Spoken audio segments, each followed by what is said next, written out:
السلام عليكم ورحمة الله تعالى وبركاته.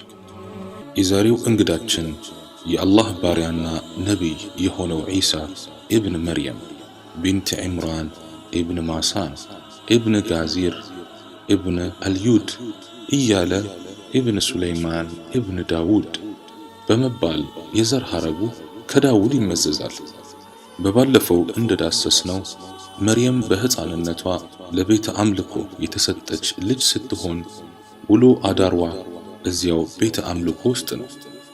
ለወሳኝ ጉዳይ ካልሆነ በቀር ከዚያ ግቢ አትወጣም ነበር። እዚያ ቤተ አምልኮ ውስጥም ዮሴፍ የተባለ የአጎቷ ልጅ አለ። እሱም ውሎ አዳሩ እዚያው ስለሆነ ዝምድናቸውን ይበልጥ አጠናክሮታል። ዘወትር ውሃ ለመቅዳትም ከቤተ አምልኮ አቅራቢያ ወዳለው ምንጭም አብረው ነበር የሚሄዱት። ከዕለታት አንድ ቀን መርየም እንስራዋን ይዛ ዮሴፍ ዘንድ በመሄድ ምንጩ ጋር ሄደን ውሃ እንቅዳ አለችው። ዮሴፍም እኔ እስከ ነገ የሚበቃኝ ውሃ አለኝ አላት። እሷም ትታው ብቻዋን ሄዳ ምንጩ ቦታ በመቅዳት ላይ ሳለች ጅብሪል በሰው ተመስሎ አጠገቧ ቆመ። እሷም በጣም ደንግጣ አላህን የምትፈራ እንደሆን ካንተ በአላህ እጠበቃለሁ አለችው። እሱም እኔ ንጹህን ልጅ ለአንቺ ልሰጥሽ የጌታሽ መልእክተኛ ነኝ አላት። መርየምም በጋብቻ ሰው ያልነካኝ ሆኜ አመንዝራም ሳልሆን ለኔ እንዴት ልጅ ይኖረኛል በማለት ጠየቀች። ጅብሪልም ነገሩ እንደዚህ ነው፣ ጌታሽ እርሱ በኔ ላይ ግር ነው፣ ለሰዎችም ተአምር ከኛም ችሮታ ልናደርገው ይህንን ሰራን የተፈረደም ነገር ነው ብሏል አላት። ያን ጊዜ እሷም ለጌታዋ ትእዛዝ እጅ ሰጠች። ጅብሪልም ጠጋ አለና ደረቷ ላይ ልብሷን ከፈት አድርጎ ሩህ ነፋበት። መርየምም በእንስራዋ ውሃዋን ሞልታ ወደ ቤተ አምልኮ ተመልሳ ሄደች። ጊዜን እየተካ የመርየም ጽንስ ሆዷን እየገፋ መጣ። ይህን የተመለከተውም የአጎቷ ልጅ ዮሴፍ ሁኔታው በጣም ግራ አጋባው። አርግዛኑ እንዳይል ከቤተ አምልኮ ከሱ ውጭ ከማንም ወጣም ታይታም አታውቅም፣ ምንም አልተፈጠረም እንዳይል የእርግዝና ምልክቶች እንዳለ ይታዩባታል። በመጨረሻ ይሄን የሚያጣራበት አንድ መፍትሄ አገኘና ሊያናገራት ወስኖ እርሷ ዘንድ በመሄድ መርየም የሆነ ነገር በውስጤ ይመላለሳል፣ እደብቅሻለሁ እያልኩ ግን አልቻልኩም፣ በቃ ልጠይቅሽ አላት። መርየምም መልካም ንግግር ተናገር ወይም ጠይቅ አለችው። ዮሴፍም ቡቃያ ያለ ዘር ይበቅላልን አላት። መርየምም አዎን ይበቅላል አለችው። ዮሴፍም አረንጓዴ ቅጠልስ ዝናብ ሳያገኝ መብቀል ይችላልን አላት። መርየምም አዎ መብቀል ይችላል አለችው።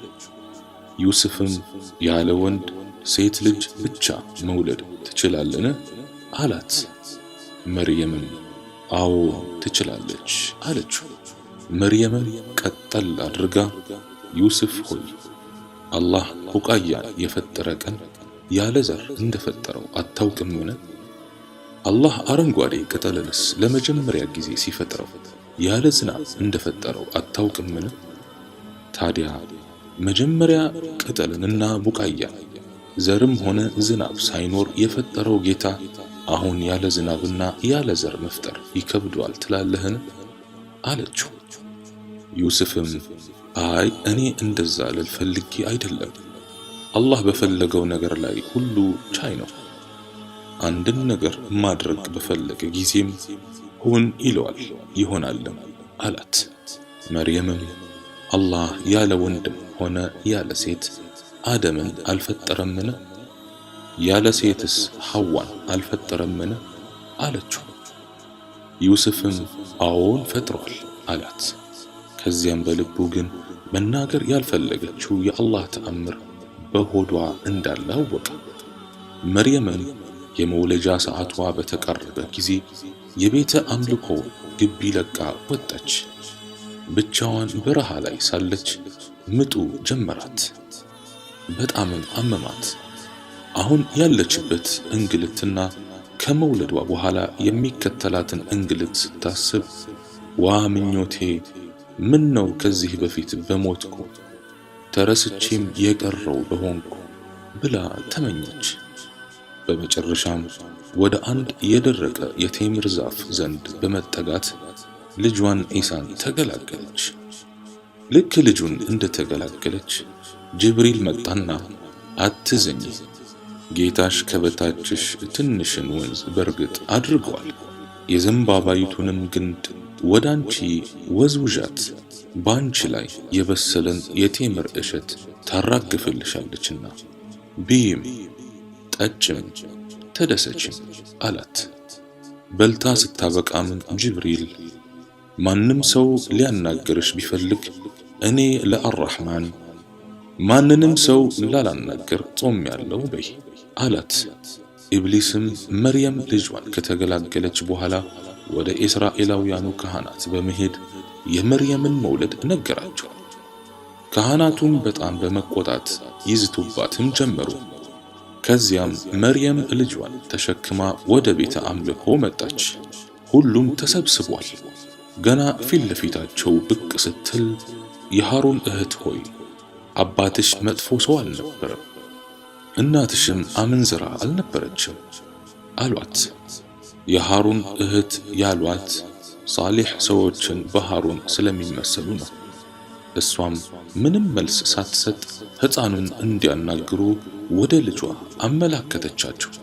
ሁሉም በሁኔታዋ በመገረም ዚና ያደረገችው አንሷት እኛ ላይ ታሾፋለች እንዴ እያሉ ከተነጋገሩ በኋላ በአንቀልባ ያለን ሕፃን እንዴት እናናገራለን አሏት። ያን ጊዜ ሕፃኑ ኢሳ ቀና በማለት እኔ የአላህ ባሪያ ነኝ፣ መጽሐፍን ሰጥቶኛል፣ ነቢይም አድርጎኛል፣ በየትም ስፍራ ብሆን ብሩክ አድርጎኛል፣ በሕይወትም እስካለው ሶላትን በመስገድ ዘካንን በመስጠት አዞኛል፣ ለእናቴም ታዛዥ አድርጎኛል፣ ትዕቢተኛ እምቢተኛም አላደረገኝም፣ ሰላምም በእኔ ላይ ነው፣ በተወለድኩ ቀን በምሞትበትም ቀን ሕያው ሆኜ በምቀሰቀስበትም ቀን ብሎ ተናገረ። ይህን የሕፃኑን ንግግር በሰሙ ጊዜ ሊወግሯት ተሸክመው የመጡትን ድንጋይ ይዘው ተመለሱ። የአላህ ፍቃድ ሆኖ ኢሳ አድጎ ከሕፃናት ጋር በመንገድ ላይ ለመጫወት በቃ። ከዕለታት አንድ ቀን ኢሳ ከአካባቢው እኩዮቹ ጋር በመጫወት ላይ ሳለ አንድ ሕፃን ሌላኛውን ሕፃን በእግሩ ገፍትሮ ሲጥለው ሕፃኑም የኢሳ እግር ስር ወድቆ ሞተ።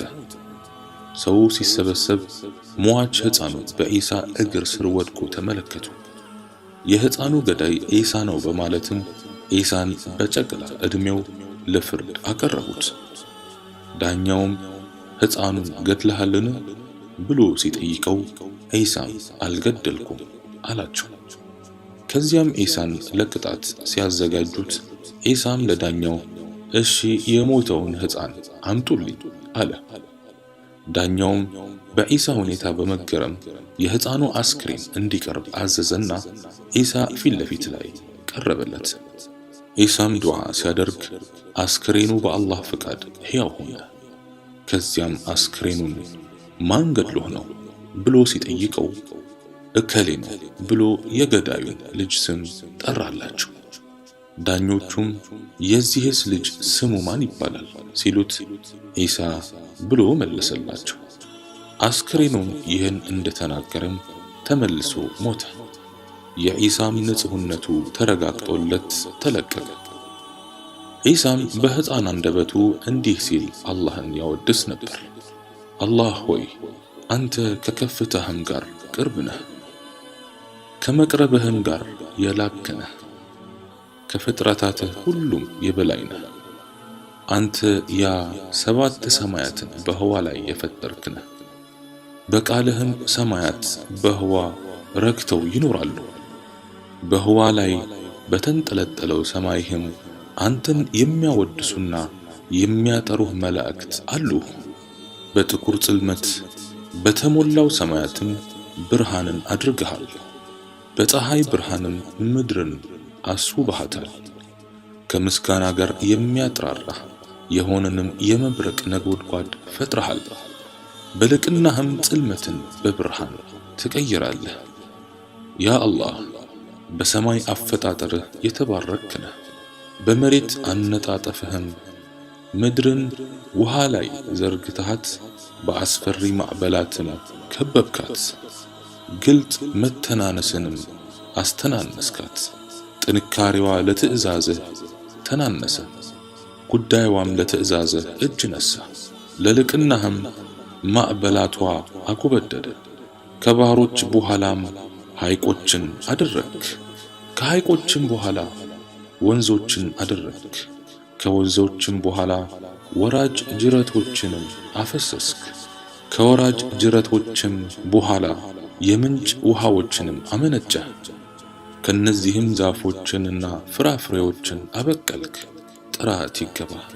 ከዚያም በምድር ጀርባ ላይ ተራራዎችን አደረግክ። በውሃ ላይም ተራራዎችን መሰካትን ሰካህ።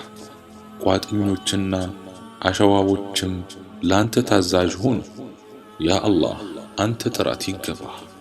አንተን ማን አሞግሶ ይችላል? ማንስ ያንተን ባህሪ ይመሳሰላል? ዳመናን ትበትናለህ፣ እስርን ትፈታለህ፣ እውነትን ትፈርዳለህ። አንተ ከፈራጆች ሁሉ የተሻልክ ነህ። ካንተ ሌላ አምላክ የለም። ጥራት ይገባ። ከመላው ኃጢአቶቻችን እንድንመለስ አዘኸናል። ካንተ ሌላ አምላክ የለም። ጥራት ይገባ። ሰማያትን ከሰዎች አይን ጋርደሃል። ካንተ ሌላ አምላክ የለም። ጥራት ይገባ። ከባሪያዎችህ አንተን የሚያገኙ ብልጦች ብቻ ናቸው። እኛ ዝም ብለን ያስገኘህ ጌታ ላለመሆንህ እንመሰክራለን። ስምህም የሚዘነጋ ጌታ አለመሆንህን እንመሰክራለን። ካንተ ሌላ የምናመልከው አጋርም የለህም። ስላንተ እንዳንጠራጠር እኛን ስትፈጥር ማንም ያገዘህ አጋዥ የለህም። አንተም አንድና ብቸኛ መጠጊያ ነህ። አልወለድክም አልተወለድክም፣ ላንተም አንድ ቢጤ የለህም። እንዲህ ነበር እንግዲህ ዒሳ ለአላህ በመተናነስ ውዳሴ የሚያደርገው። ዒሳ በሕፃንነቱ ነበር ተአምር ማሳየት የጀመረው። ብዙ ጊዜ ከአካባቢ ሕፃናት ሲጫወት ለሕፃናቶቹ ዛሬ እናትህ እንዲህ አይነት ምግብ ደብቃለሃለች ይላቸዋል። ሕፃናቱም ዒሳ በነገራቸው መሰረት እናቶቻቸው ዘንድ በመሄድ የደበቅሽልኝን ምግብ ስጪኝ ይላሉ።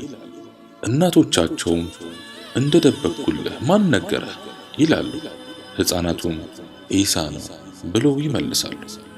ከዕለታት አንድ ቀን የኢየሩሳሌም ነዋሪያን ልጆቻችንን ዒሳ እየበከለብን ስለሆነ ከዒሳ ጋር መዋል የለባቸው ብለው በመወሰን ሁሉም በየልጆቹ ላይ በሩን ዘግቶ ማዋል ጀመሩ። ዒሳም የሚጫወታቸውን ጓደኞቹን ሲያጣ በየቤታቸው እየዞረ እከሌ የለም ብሎ ይጠይቃል። ወላጆቻቸውም የሉም ይሉታል። ዒሳም እረ ድምፃቸውን እየሰማው እኮ ነው ሲላቸው ወላጆቻቸውም ይህ የምትሰማው የዝንጀሮዎች ድምፅ ነው ይሉታል። ያን ጊዜ አላህም ልጆቻቸውን ዝንጀሮዎች ያደርግባቸው ነበር። በዚህ ሁኔታ ዒሳና እናቱ መርየም በርካታ እንቅፋቶችን በማሳለፍ ረጅም ዓመታትን ኑረው ዒሳም የተውራትን ትምህርት ከተለያዩ ካህናት እየቀሰመ ጎረመሰ።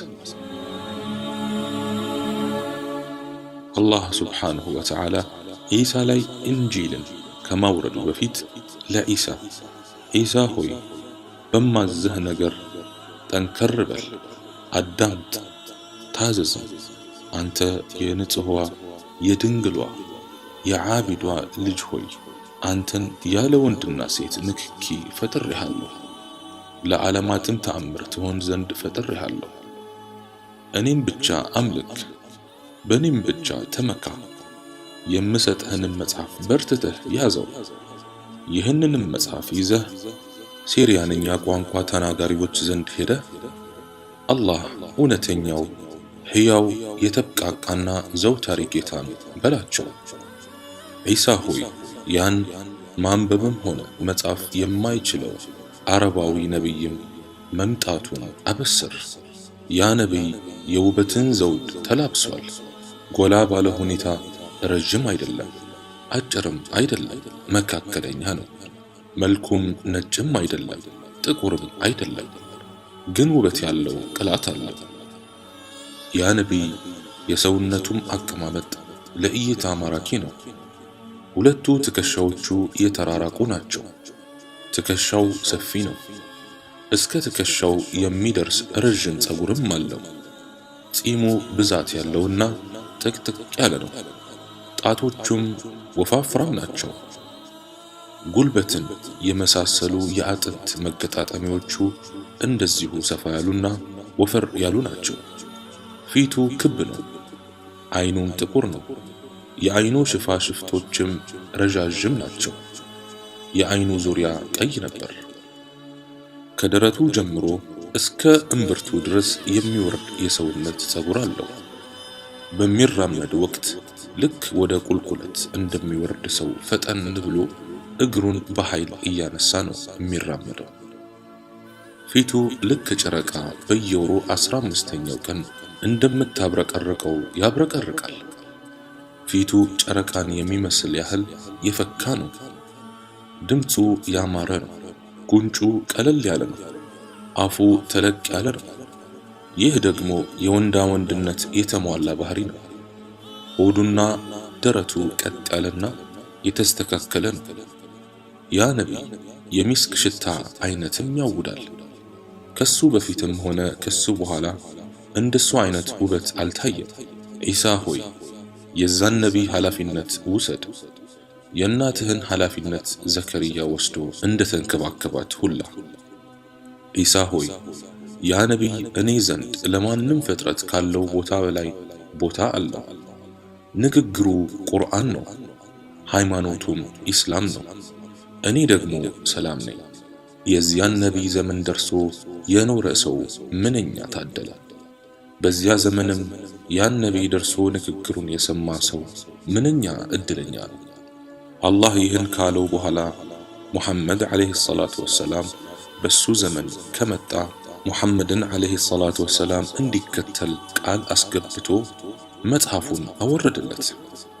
በዚህ በታዘዘው ሁኔታ ዒሳ አላህን በመተናነስ እየተገዛ የጌታውንም ተልእኮ ማድረስ ጀመረ። ከዕለታት አንድ ቀንም ዒሳ መንገድ ላይ ሳለ አንዲት ሴትዮ በአንድ ቀብር ተደፍታ ስትንቀሳቀስ ተመለከታት። ዒሳም ጠጋ ብሎ አንቺ ሴት ምን ሆነሻል ብሎ ጠየቃት። ሴትየዋም አንዲት ብቸኛ ልጄ ሞታ ነው፣ ከሷ ሌላ ምንም ልጅ የለኝም። እኔም ለጌታዬ እሷን ያቀመሳትን ሞት እስኪያቀምሰኝ ወይም ልጄን አንድ ጊዜ ቀስቅሷት እስኪያሳየኝ ይህን ቦታ አልለቅም ብዬ ቃል ገብቻለሁ አለችው። ዒሳም አንድ ጊዜ ካየሻት ግን ይህን ቦታ ለቀሽ ትሄጃለሽ ብሎ ጠየቃት። ሴትየዋም አዎን አለች። ዒሳም እዛው ቦታ ላይ 2 ረክዓ ሰግዶ ወደ ቀብሩ ጠጋ በማለት አንቺ እከሌ በአላህ ትእዛዝ ቁሚ ብሎ ጠራት።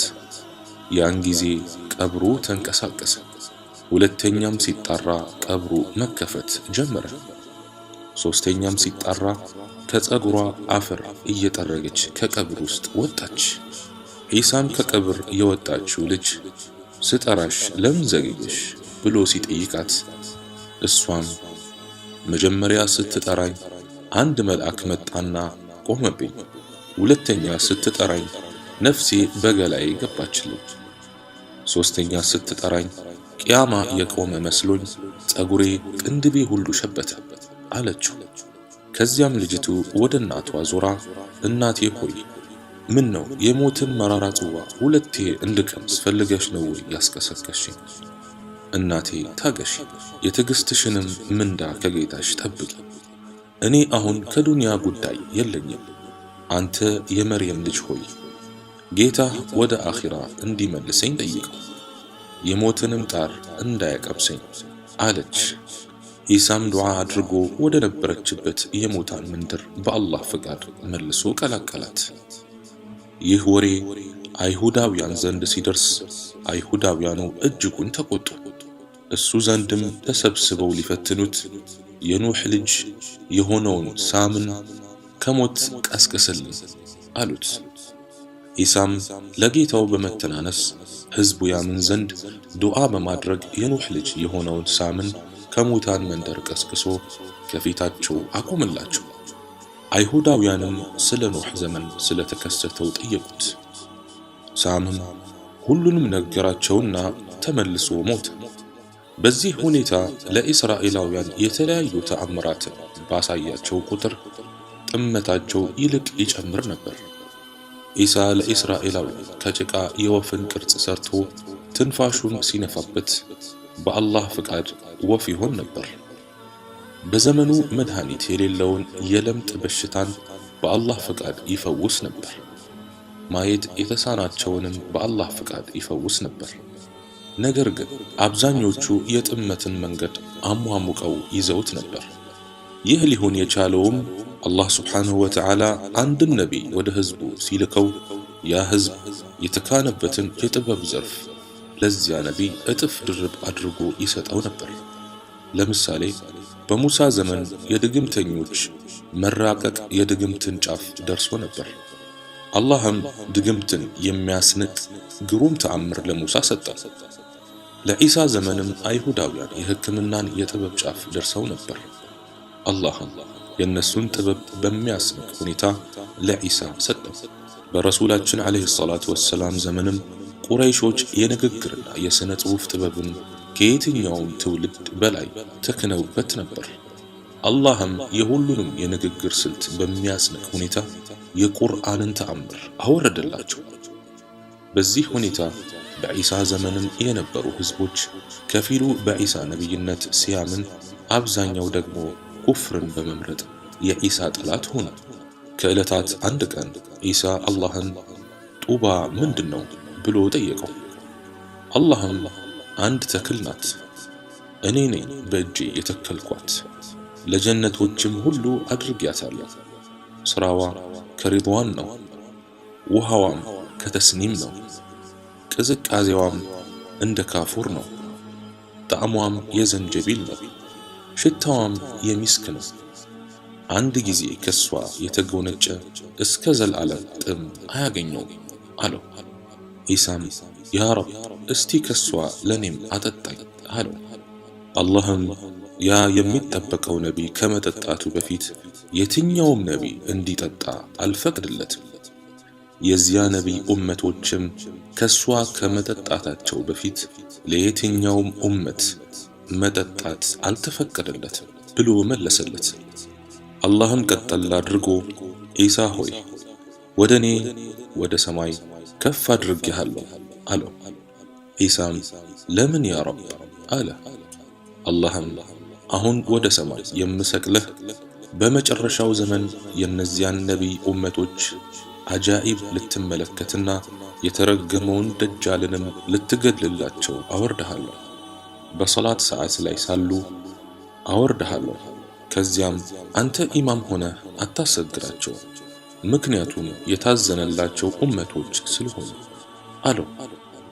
ኢሳም ያ አላህ ስለነዚያ ስለታዘነላቸው ኡመቶች ንገረኝ አለው። አላህም ኢሳ ሆይ የአህመድ ኡመቶች እኮ በጥበብ የመጠቁ ዑለማዎች ሲሆኑ ልክ ነቢያትን ይመስላሉ።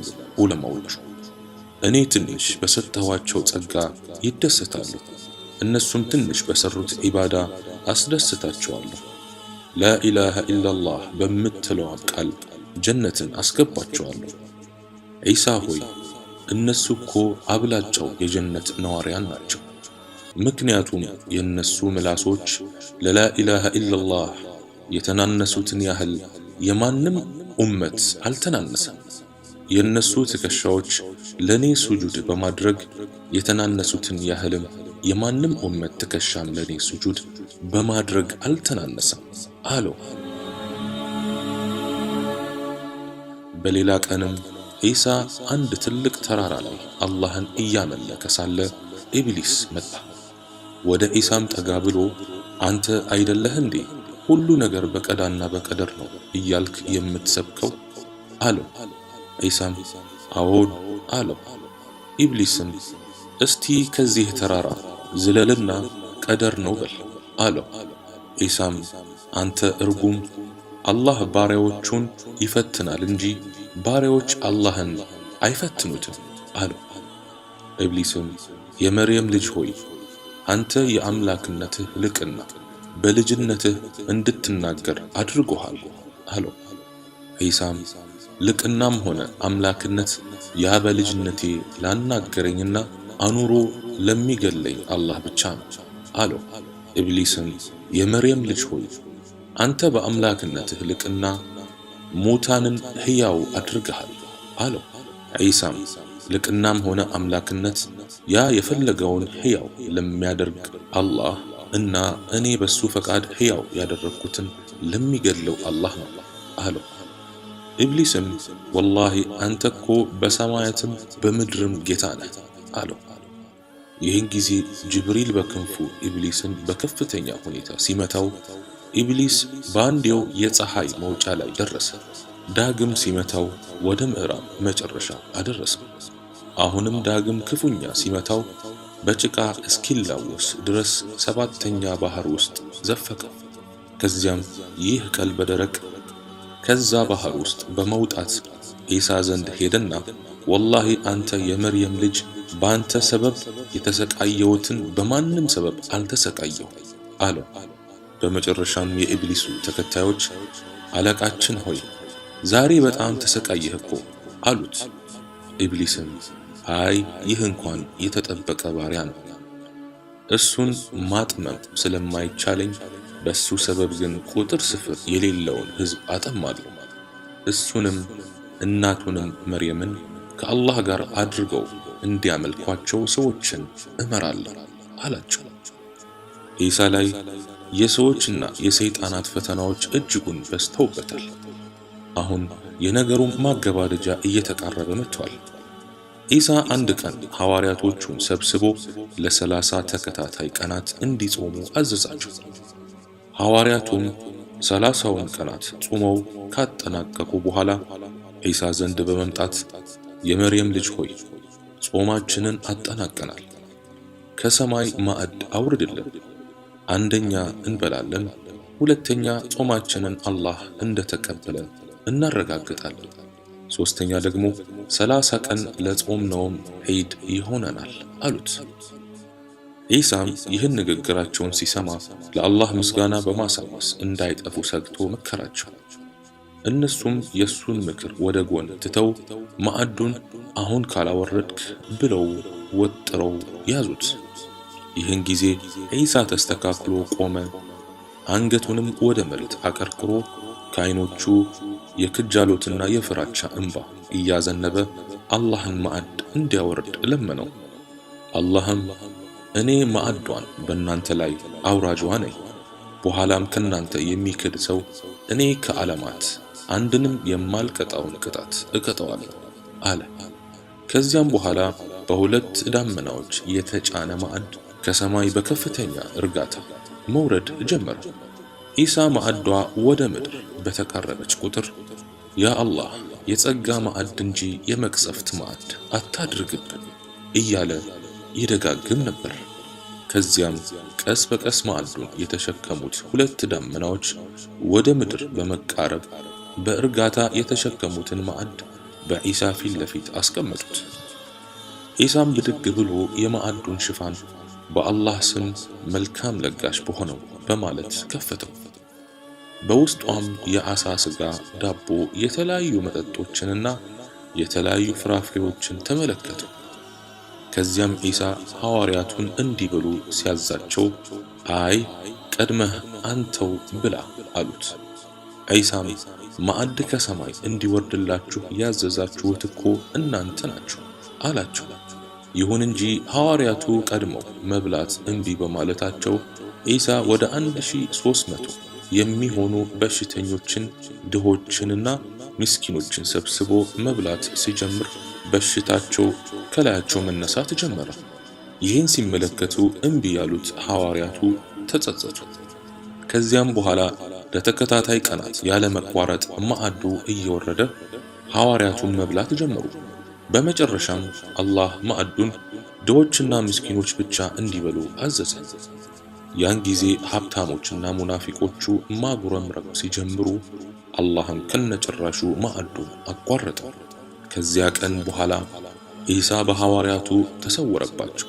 ሲያፈላልጉትም ወደ ባህር እንደሄደ ሰምተው ተከትለውት ሲሄዱ እሱ ባህር ላይ ሲራመድና ማዕበል አንዴ ከፍ ሲያደርገው አንዴም ዝቅ ሲያደርገው ተመለከቱት። ከሐዋርያቱ መካከልም አንዱ ሳሊሕ አንተ አላህ ነቢይ ሆይ ወደ አንተ ልምጣ ብሎ ሲጠይቀው ዒሳም ጠራው። ከዚያም ሰውየው አንድ እግሩን ባህሩ ላይ አሳረፈና ሁለተኛዋን ሲደግም እየጮኸ ሰመጠ። ዒሳም እጅህን አሳየኝ አንተ የኢማን ደካማ አለውና ከባህሩ አውጥቶት የአደም ልጅ የገብስ ፍሬ ያህል ኢማን ቢኖረው ኖሮ ባህር ላይ ይራመድ ነበር አለ። ከዚያም ኢሳ ሐዋርያቱን ከባህር ዳርቻ ሰብስቦ ሁለት እጆቹን አሸዋ ውስጥ በመክተት በአንዱ እጁ ወርቅና በአንዱ እጁ አሸዋ አወጣ። ከዚያም ሁለቱንም ለነሱ አሳያቸው። የቱን ትመርጣላችሁ ሲላቸው ወርቁን አሉት። እሱም እኔ ዘንድ ግን ሁለቱም እኩል ናቸው አለ። ከዚያም አላህ ለዒሳ ዒሳ ሆይ ሰዎች ሲያውቁ አዛ እንዳያደርጉ ከቦታ ወደ ቦታ ተዘዋወር፣ በልቅናዬና በልዕልናዬ እምላለሁ 1000 ሑረል ዐይኖችን እዘውጃለሁ፣ ከዚያም 40 ዓመትን ያህል እደግስልሃለሁ አለው። ዒሳም ይህችን ምድር ለቆ ወደ ሰማይ የሚያርግበት ጊዜ ሲቃረብ ዒሳ 12ቱን ሐዋርያት እቤቱ ሰብስቧቸው ከናንተ ውስጥ በኔ ነብይነት ካመነ በኋላ 12 ጊዜ የሚክድ አለ። እስቲ ማናችሁ ነው ዛሬ በኔ ምስል ተመስሎ በኔ ቦታ በመሞት በጀነት ደረጃዬ እኩል የሚሆን ብሎ ጠየቃቸው። ሁሉም ዝም ብለው አንድ ወጣት እኔ ብሎ ቆመ። ዒሳም ቁጭ በል አለው። ልጁም ቁጭ አለ። አሁንም ዒሳ የመጀመሪያውን ጥያቄ ዳግም አቀረበላቸው። ሁሉም ዝም ሲሉ ልጁ አሁንም እኔ አለ። ዒሳም ቁጭ በል አለው። በዚህ ሁኔታ 3 ካስቀመጠው በኋላ በዒሳ ምስል ተመስሎ ለመሞት ይህ ልጅ ታጨ። ከዚያም አላህ የዒሳን ምስል በዚያ ወጣት ልጅ አደረገበትና ዒሳን በተወለደ በ33 ዓመቱ ወደ ሰማይ ወሰደው። ልክ ዒሳ ወደ ሰማይ እንዳረገውም ዒሳን ሊገሉ የንጉሡ ወታደሮች ሲመጡ በዒሳ የተመሰለውን ወጣት አግኝተው ዒሳ ነው በማለት ሰቀሉት። ከዚያም በኋላ በዒሳ አምነው የነበሩ ሰዎች ለ3 ተከፋፈሉ። አንደኛ ጌታ የተወሰነ ጊዜ ከኛ ቆይቶ ከዚያ ወደ ሰማይ ወጣ። ሁለተኛ የአላህ መልእክተኛ የተወሰነ ጊዜ ከኛ ቆይቶ ወደ ሰማይ ወጣ። ሶስተኛው የአላህ ልጅ የተወሰነ ጊዜ ከኛ ቆይቶ ወደ ሰማይ ወጣ በማለት 3 ቡድን ከሆኑ በኋላ ቡድን 1 እና ቡድን 3 በመተባበር ቡድን 2ን ጨፍጭፈው ጨረሷቸው። ከዚያም ዒሳ የአላህ ልጅ ነው እና ዒሳ አላህ ነው እያሉ በማምለክ ረጅም ዓመታትን ዘለቁ። የአላህ ሰላምና እዝነት በመልእክተኛው ዒሳና በእናቱ ላይ ይስፈን።